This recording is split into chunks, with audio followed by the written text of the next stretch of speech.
Meeting started, Fred called me at the office and said he might be a little bit late, so let's get the meeting started, and then he comes in to take over. I know we're taking things out of order today because we have people who are going to speak, so that's why I let Wade tell us earlier. Well, first on the agenda today is we'll have a report from CNS engineers, specifically relating to the airport projects. We'll have an executive session presentation by Greenman Peterson on the bridge rehabilitation project due to security topic discussions.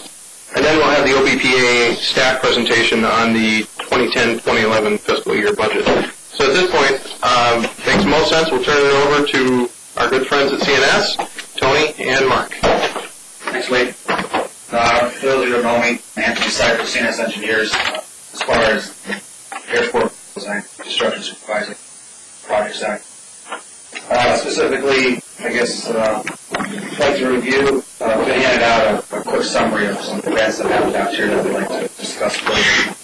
The status of this project for expansion of OBPA.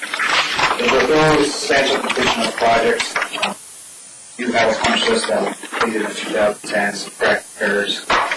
There is money left over, construction dollars, that we have asked the contractor to provide us a cost to seal coat separation, which was originally part of the contract, originally wanted part of the design.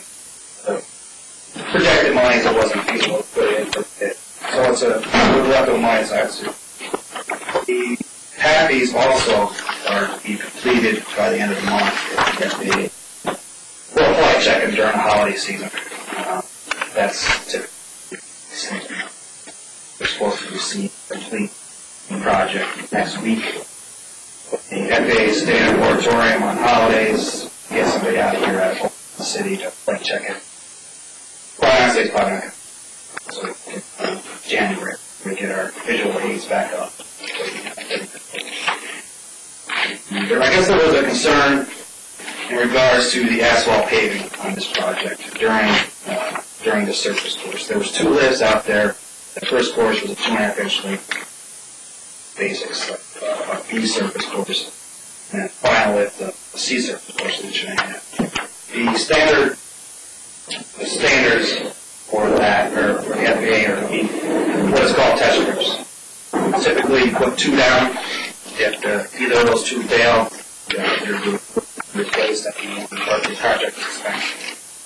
The results out there, and given the time of year, through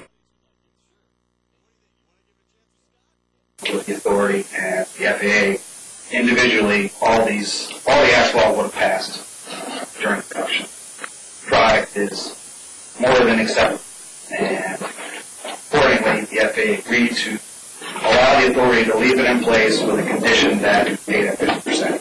The contractor agreed to that, and therefore, the authority received rough round numbers, $20,000. Again, that is basically the quick scenario of the whole project. Certainly, if you have any more specific questions, I can address those now.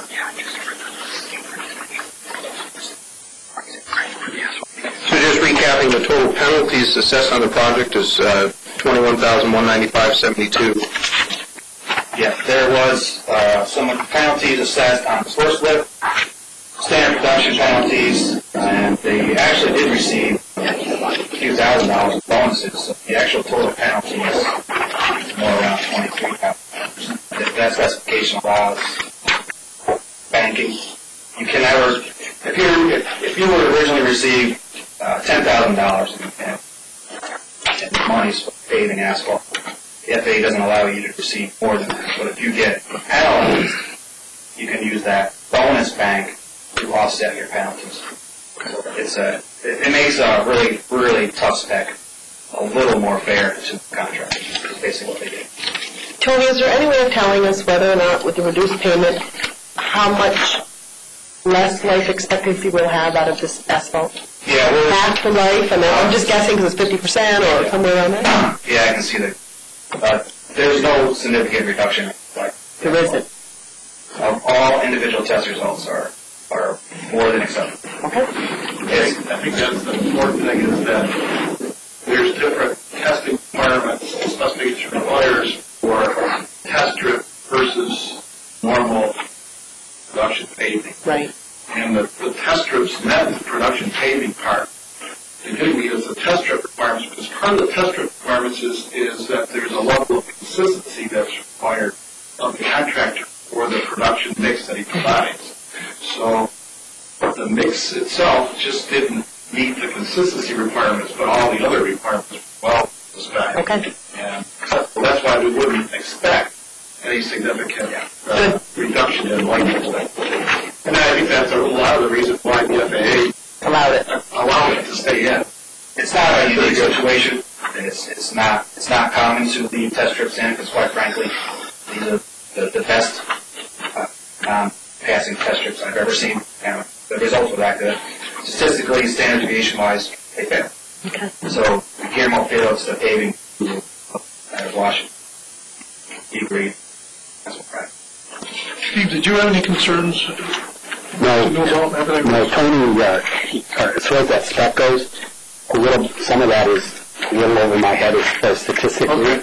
And Tony, he knows it inside and out, and he kind of guided me through in a layman's, almost a little simpler for me, so that he gave us some choices. And when we came to the one where we needed to consult with the FAA, I mean, it wasn't our call, you know. However, I would have thought about it. The expert, right? Yeah, so Tony just took that to the FAA and kind of solved everything there for us.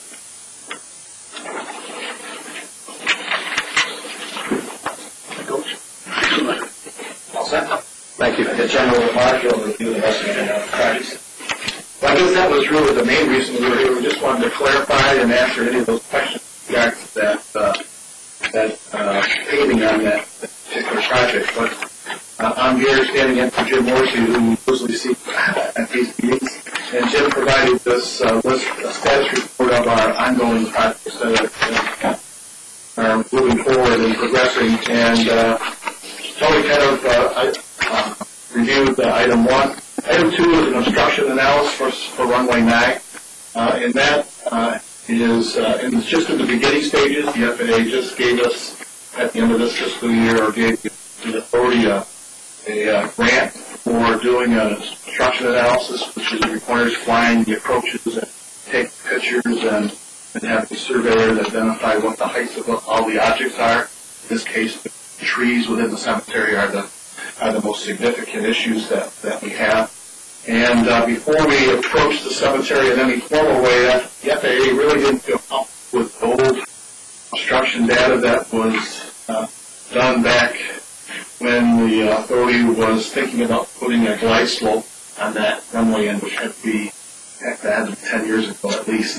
So anyways, that obstruction analysis has to be done, or that point has to be done. The leaves are on the trees. Obviously, by the time we've got the grant and we were able to get the aerial mapper and surveyor on board, we were able to actually do the aerial work before the fall, before the leaves went off the trees. So that work will be done. The transient hangar, I think everybody is familiar with that particular project. This is pretty much complete. The airport stormwater management plan, that plan is ongoing and is expected to be complete by the end of the year, so you should be seeing that here shortly. The wildlife study is something that the FAA has really been hot on. Basically, it's divided into 2 segments: a wildlife assessment, which is really where you're beginning to do work on at first, and that's kind of taking a month-long evaluation of the types of critters that exist out on the airport, and having folks come up here at periodic times over the year to identify those, and then once that's done after a year, then we'll do a national management plan to handle those particular wildlife that exist on the airport. And so that's something that the FAA is really taking a hard look at. And as part of your Part 139 certificate is something that they're encouraging all airports for those to do, especially those that have a wildlife good here. So anyways, the first observation is going to be happening here. Oh wait, that must have been yesterday. And it'll happen periodically radically over the next 12 months. Is there a different study for different size aircraft? Not really.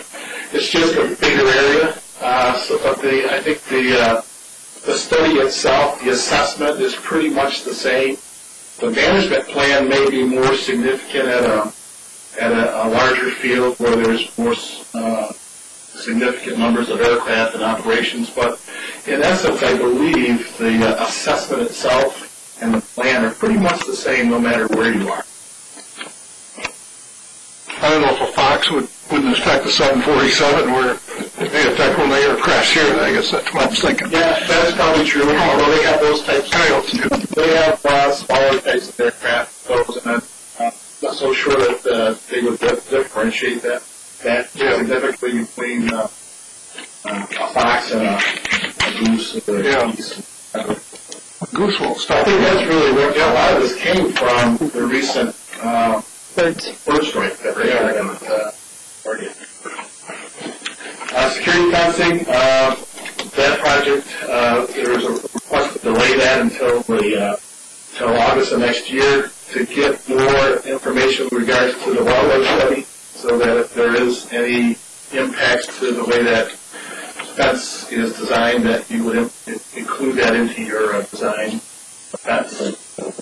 Taxiway A, B, and C rehab. Taxiway A, B, and C rehab is really the parallel taxiway to the runway.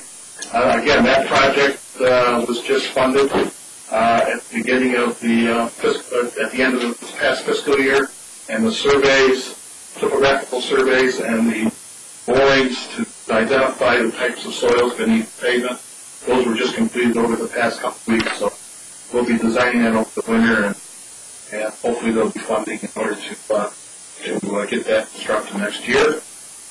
And Tony talked a little bit about the transient pavement seal coat with the extra money that you do have with the apron projects. That we have requested quotes, and we'll fire those to you and get your decision with regards to whether you want to seal those extra down. And of course, we get the FA of that prior to any recommendation. Steve, just to add to that, we have the plan that we've estimated that please you. Okay. We haven't received the quote from the contractor yet, so we can't tell exactly. The final thing I just wanted to mention was that you're probably wondering about the FAA 2010 program. Right now there isn't one. They've been working off of a continuing resolution really past years on the AIP program. The information. Right now they're working out a continuing resolution that I think extends to the end of this calendar year. And since the Congress has been busy with the health care bill, looks like there's going to be another small short-term continuing resolution, maybe another 2 or 3 months. Nobody really knows for sure, but that's kind of what we're hearing. So we're really not going to know an awful lot about the 2010 program, both from an authorization standpoint and an appropriation standpoint. Both they're working off a continuing resolution. So hopefully another month or so we'll have some more information. We'll be able to share that with you and talk a little bit more about your program going forward. That's great. We look forward to it. Thank you. Questions? Tell Jim how easy it was for you today, okay? I wouldn't tell Jim that. Hey, girl, you should have been there. Well, thank you all. Thank you. Thank you. Thank you very much. Drive safely. Yeah, thanks.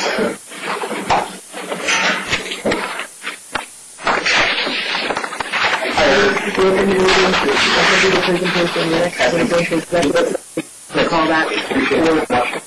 Okay. That's where we're at. You didn't miss anything. Good. So we just continue right now. What do you got going? Yep, next on the agenda would be Greenman-Peterson regarding the bridge, and at this point we need to go into executive session. I'll make a motion. Sir. All in favor, signify by saying aye. Aye. Opposed? So ordered.